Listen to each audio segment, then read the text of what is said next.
Welcome back to What's Next. Today I'm joined by the dynamic Robin Daniels. He's the Chief Business Officer at Sensei. Mhm. Robin, I'm really glad you're here with us today. Before we get to the bigger questions, Mm. I just want people to hear about you. Who are you and why are you here now? Well, it's good to see you, Lori, and I love the Mhm. title of the podcast, "What's Next?" Very much appeals to Thank you. me. Yeah, I mean, I'm originally from Denmark, and when I was 21, I moved to the US and I moved to California because I'm a nerd, and I wanted to be with all the nerds of the world, and I ended up spending a good 20 plus years of my life in California, working at companies like Salesforce, LinkedIn, Box, WeWork, Matterport. I've taken a few companies public. Some of them have failed spectacularly, so they can't all be Won't name winners. any of those. Won't Yeah, name any of exactly. those. No, exactly. But sometimes you learn more from your failures than you do from your Well, that's successes. true. So, That's true. and it's been a good ride. Now I'm the chief business officer at a company called Zensai, and we really focus on something really simple. It's like, how can we make people the best that they can be every single day? And honestly, it's something I've become obsessed with as a leader over the last 15, 20 years. Is I'm not the best at a lot of things, but I'm good at getting people together and get them motivated towards a direction and being fired up to go achieve whatever goal it is that we have to achieve. So that's my life's mission, and that's kind of what I'm working on every day. I love it. I love that mission. We're so aligned. I love it, love it, love it. So you brought, from what I understand, you bought a one-way ticket from Copenhagen, We right? did, yeah. You Yeah. landed in California, and hmm that's courageous.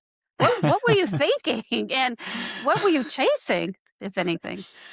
There's probably a little bit of both. There's both something I was chasing, which was a life that was inspiring and motivational for me. I wanted to go make a difference, honestly. I wanted to go make some shit happen just to be clear about it. And I felt like at that point in time, Denmark was very limiting in that the idea, especially if you were in tech, there was really only one place to go. That was California.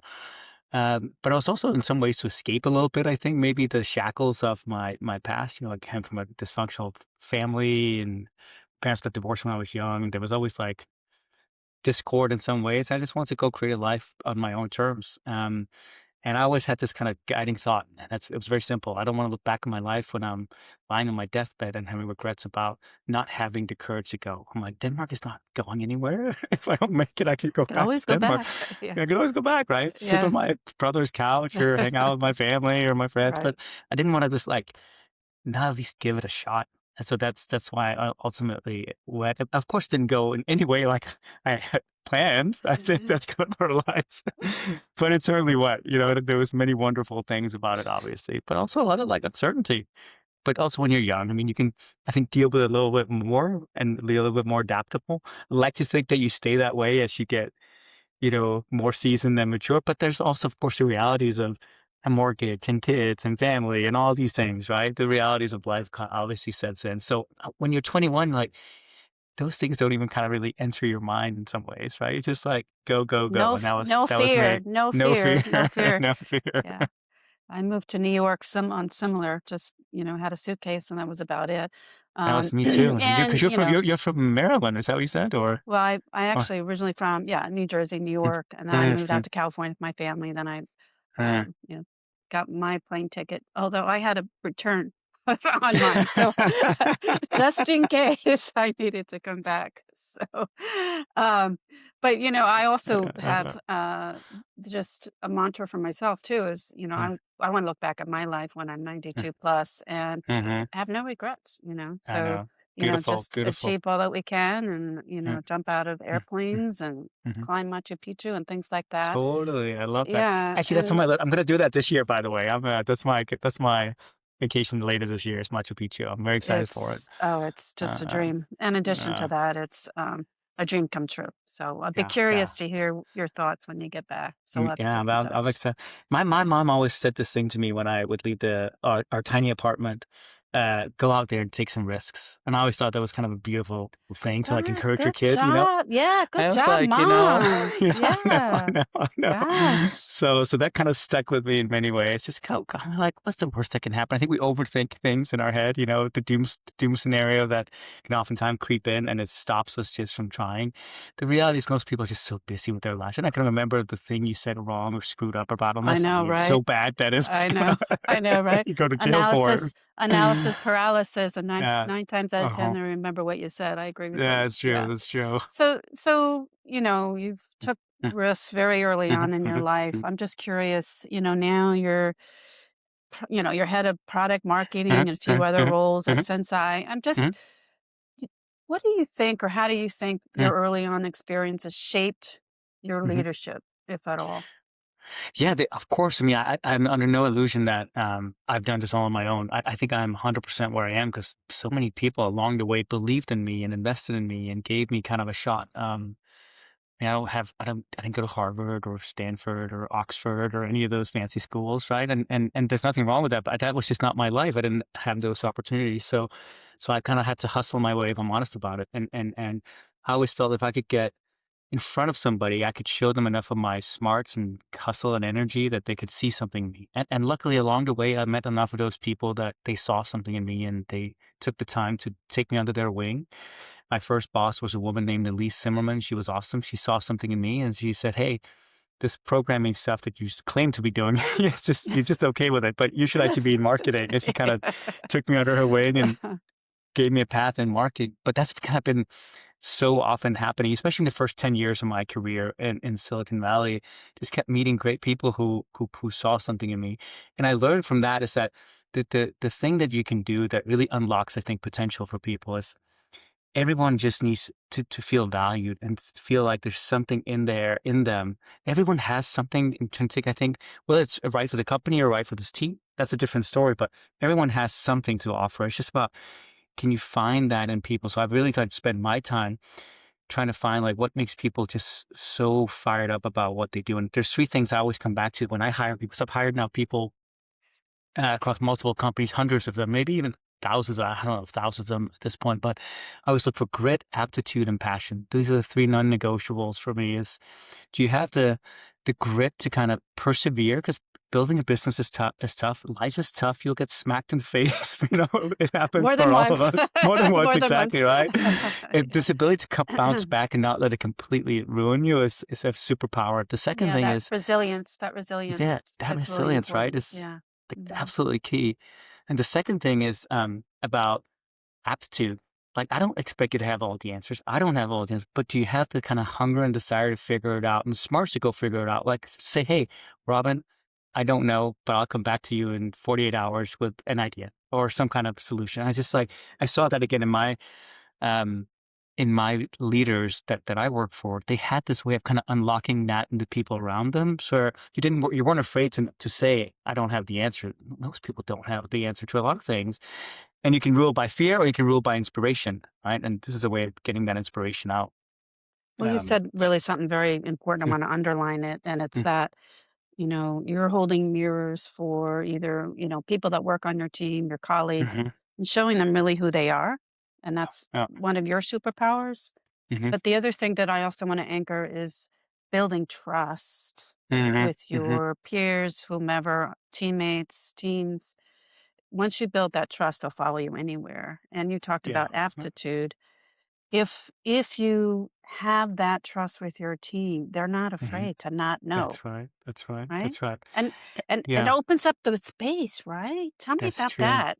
When have you It's a done that? Tell me about that. That's it. Yeah. That's a deep question because I think ultimately building trust is like something you do through action. I've always felt like there's like these three levels of how you model something: what you say, what you think, right? Yeah. Obviously, that's private. What you say, and then kind of what you do. And I've always Mhm. believed that the third one, especially, is all ultimately what builds trust. And so whatever I do is like there's sometimes where I lead through giving direction, like we need to go do this, and I trust you to do it. And there are other times where I have to jump in and I have to like show that I can do this because that also builds trust in a different way to work for a competent leader who knows what they're doing, right? And what I've gotten better at, as I've gotten more experience to figure out when I still err mostly on the side of giving a direction and then let people figure it out because most people are fairly smart. But sometimes you also have to do the other thing. Yeah. For example, right now at Sensei, we're an HR tech platform. If I had to kind of put us in a space of where we exist, it's a pretty crowded space. And my You've superpower is got some message. big players out there, Yeah, you know? Workday, Yeah. Oracle, SAP, right? My superpower is messaging, branding, storytelling. And I'm probably one of the best in the company and on this here. So I went in there and I kind of try to redefine uh, what our core story is in this like future of the market that's being taken over by AI. Versus I could have given it to someone, right? And then like be like, is it like the right thing? So you sometimes you just have to got to know. And then, but most of the time, like you can also just like say, here's a direction for. So for example, the other opposite is we're redoing our pricing and packaging. It actually just is launching here in June. And I have a super competent leader on my team. Her name is Enya, and she just has been running with this for a year. She gives me updates. I provide input, but she absolutely knows what she's doing. And I'm just kind of like input into that. So sometimes it's about knowing, I think, when are you the lead and when are you kind of just the input and just like figuring out. So that's one way to build trust. The other way, I think, is especially as a leader, you have to know when to protect against pressure and when to apply pressure. And I think that also builds trust. And what I mean is Yeah, how sometimes do you do that? Because there's a fine line, right? there's a very, Yeah. exactly, it's a very, very fine line. Right? If you constantly apply pressure, you'll burn people out. That's Yeah, never good. So you also yeah, have to absorb a lot of pressure from your CEO, your board, your other executives around the yeah, table, it's right? true. Super tough. And then other times you have to go apply pressure and you have to do that. That's a super delicate balance. Too much of one and you'll fail. Too much of the other and you'll fail. And it's hard to get it right. I'd love to hear your take on it, but it's like one of the Well, you hardest things don't as a leader.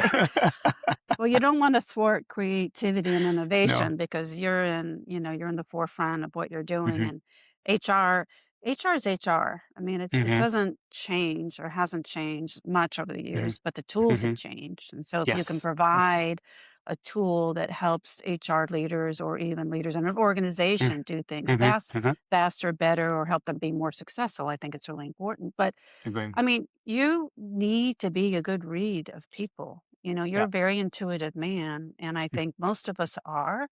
Hmm. And I think you can really talk to, be that leader, be that Hmm. mirror, Hmm. and really Hmm. understand when enough is enough. I Uh-huh. mean, Oh, if they start shutting down, that's a signal, oh, for right? sure. Or, Hmm. Hmm. if, they're just spinning their wheels and they keep coming back with Hmm. the same thing or not really great ideas, that's too much. Hmm. But you can also ask them, is this okay? You Totally. know, Totally. I mean, Totally. Yeah. you said it early on. We don't have to know all the answers, No. but if we can show our hand early on in the Mm-hmm. relationship of our teams or employees, say, I'm not sure. What do you think? Totally. How do you think we should move Totally forward? agree.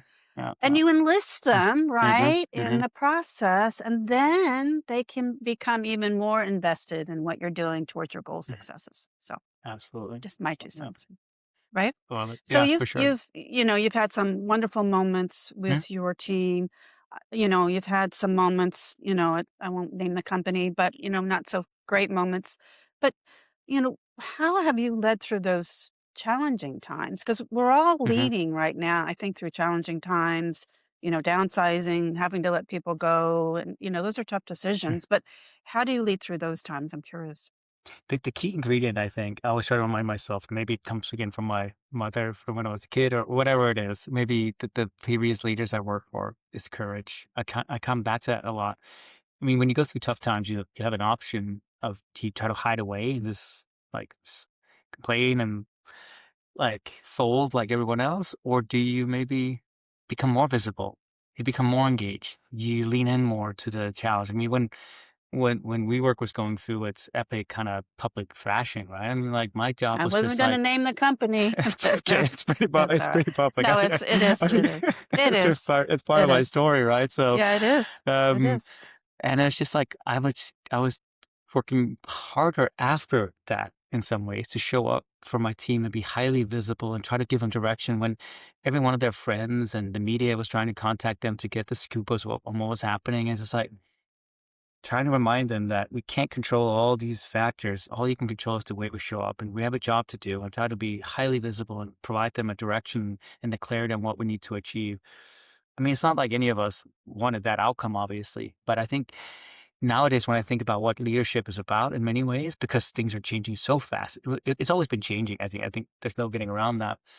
Is exactly that courage. I think a lot of leaders now they hide away, they fold under pressure, I was gonna mention they that. A lot of leaders hide, and if you could be more yeah. visible at this time, Uh, that's gonna uh, be a I standout as think far it's as and it's leadership. not always easy. I mean, we're human too. There's some days I don't want to, honestly. I mean, like Yeah. every day is a good day. And I think it's probably you too. Sounds like you've coached people for a long time. Like we all have these bad days. But what I try to remind myself that it doesn't change the fact that the way I show up for other people is in my control. So I could have a shitty day. I can have somebody cut me off in traffic and be late for my flight or crappy meeting with the board, whatever it is. Doesn't change the fact that when I show up for that one-on-one or my team meeting, the way I show up is in my control completely, right?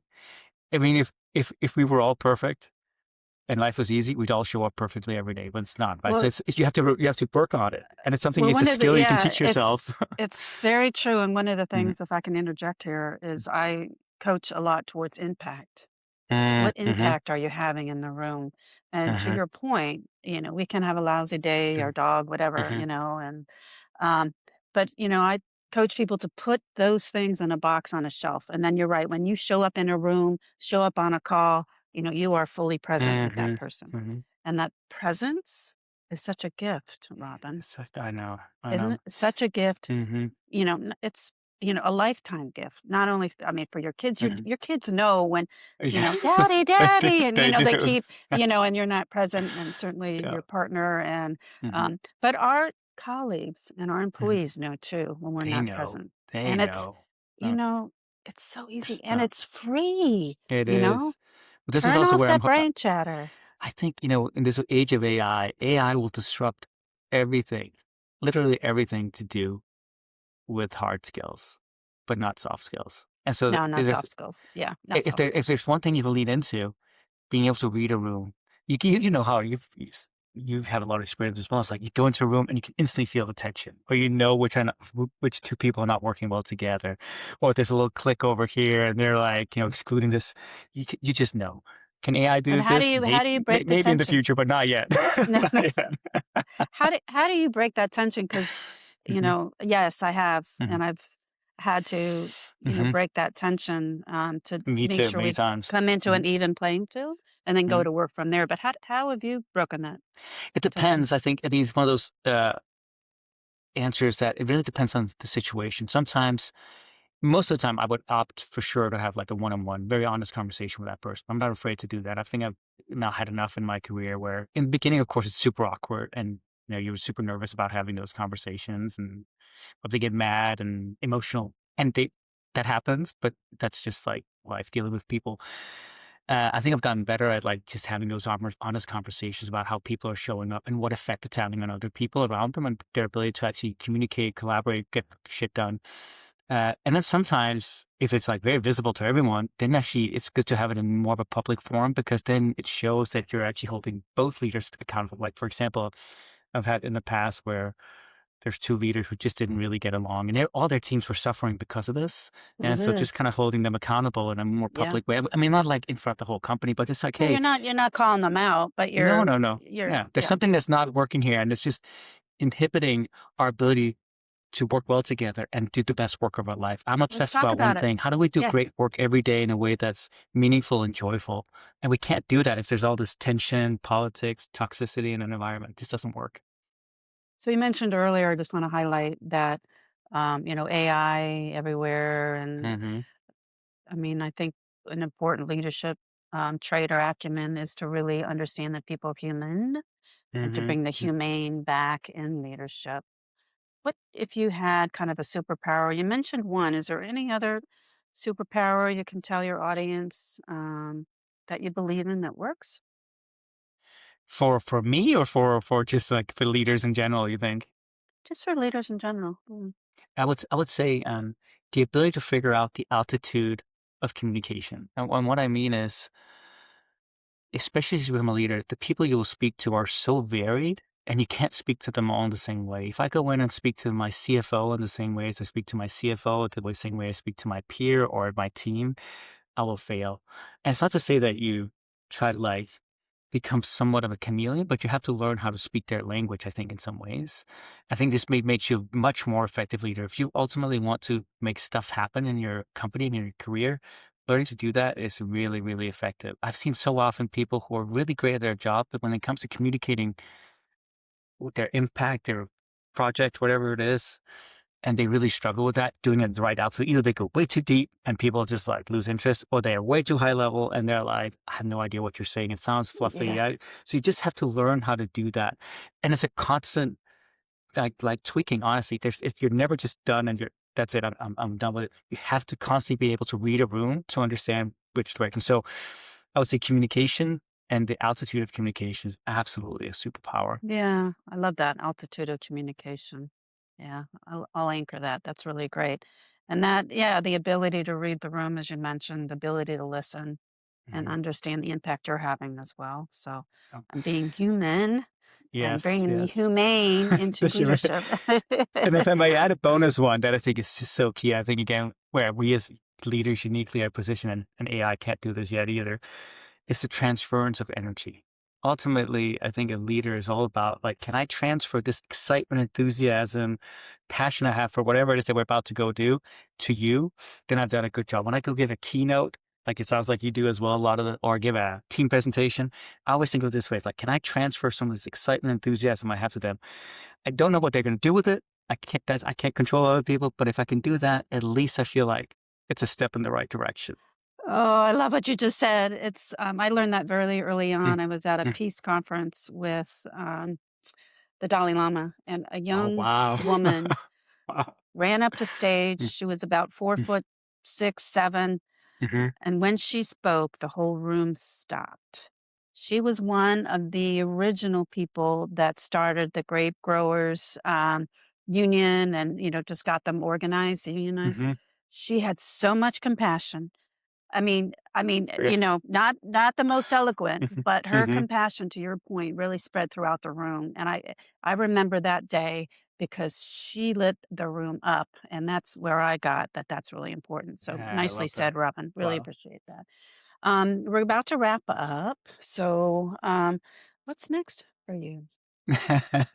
Well, I wrote a book called The Human Success Playbook, and it's really based on lots of conversations around how AI and humans will coexist. It basically is, I think, ripped from the headlines in some ways. It starts with a CEO who's being asked by his board to cut 40% of the company. And he refuses and says, let me invest in people instead and show it's going to lead to a better outcome. And he's given 6 months to do so. Wow. Um, and it's written as a narrative because I love stories. I've always loved stories, love Yeah. movies and books and Yeah. you name it. Yep. And I just launched this book, my first as an author, so very proud of that, back in May. And now I'm just You out should there be. trying to talk about it because I want to be on the side of history that's all about investing in people, not using AI or technology as a replacement for people. I think, of course, I'm not naive. It's going to happen in some cases, but I really think AI is amazing and it could be an ultimate superpower. I don't think AI is the enemy. Ignorance is the enemy, and lack of courage is the enemy. But AI is not the enemy. Robin, well said. Thank you so much for being on Mm, today. And then thank for you. all of our listeners, we'll be reaching out to you soon. So great job. Thank you so much for your time. Thanks, Lori. It's good to see you. Take care. Yep. Bye Bye. bye.